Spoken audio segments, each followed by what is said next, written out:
നമോ ഭഗവതേ വാസുദേവായ. പ്രണവം അസ്ട്രോ ചാനലിലേക്ക് എല്ലാവർക്കും സ്വാഗതം. ആദ്യമായിട്ടാണ് നമ്മുടെ വീഡിയോ കാണുന്നതെങ്കിൽ സബ്സ്ക്രൈബ് ചെയ്യുവാനും ഷെയർ ചെയ്യുവാനും മറക്കരുത്. കൂടാതെ ജാതക സംബന്ധമായിട്ടോ നക്ഷത്ര സംബന്ധമായിട്ടോ എന്തെങ്കിലും സംശയം തോന്നുന്നുവെങ്കിൽ എൻ്റെ ഈ വാട്സപ്പ് നമ്പറിൽ ബന്ധപ്പെട്ടോളൂ. ഞാനിവിടെ പറയുന്നത് മൂലം നക്ഷത്രത്തിൽ ജനിച്ചവരുടെ മാർച്ച് മാസത്തെ ഗുണദോഷ ഫലങ്ങളെക്കുറിച്ചാണ്.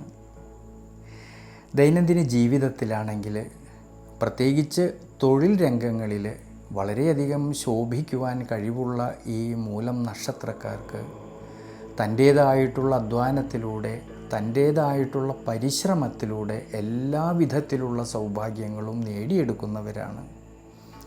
പൊതുവേ ഈ നക്ഷത്രക്കാർക്ക് കണ്ടകശനിയുടേതായിട്ടുള്ള കാലഘട്ടം നിലനിൽക്കുന്നതായിട്ടുള്ളൊരു സമയമാണെങ്കിലും വളരെയധികം ശ്രദ്ധയോടുകൂടി ദീർഘവീക്ഷണത്തോടുകൂടി മുന്നോട്ട് പോകുന്ന പക്ഷം ഗുണാനുഭവങ്ങൾക്ക് സാധ്യത കാണുന്നുണ്ട് ഈ മാർച്ച് മാസത്തിൽ. ആരോഗ്യസ്ഥിതി പൊതുവേ തൃപ്തികരമായിട്ട് കാണുന്ന സമയമാണ്. സുഖനാഥനും ജന്മരാശ്യാധിപനുമായിരിക്കുന്നതായ വ്യാഴമാണെങ്കിൽ നിവൃത്തി സ്ഥാനത്ത് നിന്നുകൊണ്ട് ജന്മരാശിയിലേക്ക് നോക്കുന്നത് കൊണ്ട് ദൈനംദിന ജീവിതത്തിലെ ഗുണാനുഭവങ്ങൾക്ക് സാധ്യത കാണുന്നുണ്ട്. എന്നാൽ സുഖസ്ഥാനമായിട്ടുള്ള 4-ാം ഭാവത്തിൽ കണ്ടകശനിയിലൂടെ സഞ്ചരിക്കുന്ന ശനീശ്വരൻ്റെ സാന്നിധ്യം ഉള്ളതുകൊണ്ട്, ശനിയുടെ ദൃഷ്ടിയാണെങ്കിലോ ജന്മരാശിയിലേക്ക് വരുന്നത് കൊണ്ട് യാത്രകളിലും ഡ്രൈവിങ്ങിലും ശ്രദ്ധിക്കണം. വീഴ്ചകളും ക്ഷതങ്ങളും വരാതെ നോക്കണം ഈ ഒരു സമയങ്ങളിൽ. എന്നാൽ തൊഴിൽപരമായിട്ട് ചിന്തിക്കുമ്പോൾ ധാരാളം നേട്ടങ്ങൾക്ക് സാധ്യത കാണുന്നുണ്ട്.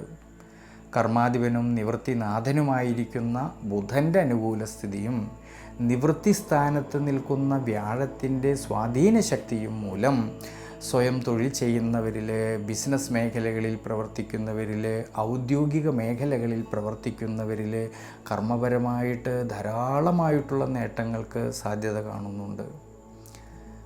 ബിസിനസ്സുകാർക്കാണെങ്കിൽ നിലവിലെ ബിസിനസ് വിപുലീകരിക്കാം എന്നുള്ള മനോബലം കിട്ടുന്നതായിട്ടൊരു സമയമാണ്. കഠിനാധ്വാനത്തിന് പ്രതിഫലം കിട്ടുന്നതായിട്ടൊരു സമയമാണ് ഈ മാർച്ച് മാസത്തിൽ. വിദ്യാർത്ഥികൾക്കും വളരെ നല്ലൊരു സമയമാണ്. പഠനത്തിൽ കൂടുതൽ ശ്രദ്ധ കേന്ദ്രീകരിക്കുവാനും നല്ല മികവ് പുലർത്തുവാനും കഴിയും ഈ മാർച്ച് മാസത്തിൽ. ഭാര്യാഭർത്തൃ സന്താനഭാവങ്ങളിൽ അഭിവൃദ്ധിക്കും മനസ്സന്തോഷത്തിനുമെല്ലാം സാധ്യത കാണുന്നുണ്ട്. അതുകൊണ്ട് ഈ മൂലം നക്ഷത്രക്കാർ ഈ ഒരു സമയത്ത് ശനീശ്വര പ്രീതികരമായിട്ട് നവഗ്രഹ ക്ഷേത്രത്തിൽ നീരാഞ്ജനം ചെയ്യുന്നതും നെയ്വിളക്ക് വെച്ച് പ്രാർത്ഥിക്കുന്നതും ഭഗവാൻ എള്ളെണ്ണ കൊണ്ട് അഭിഷേകം ചെയ്യുന്നതും വളരെ നല്ലതാണ്.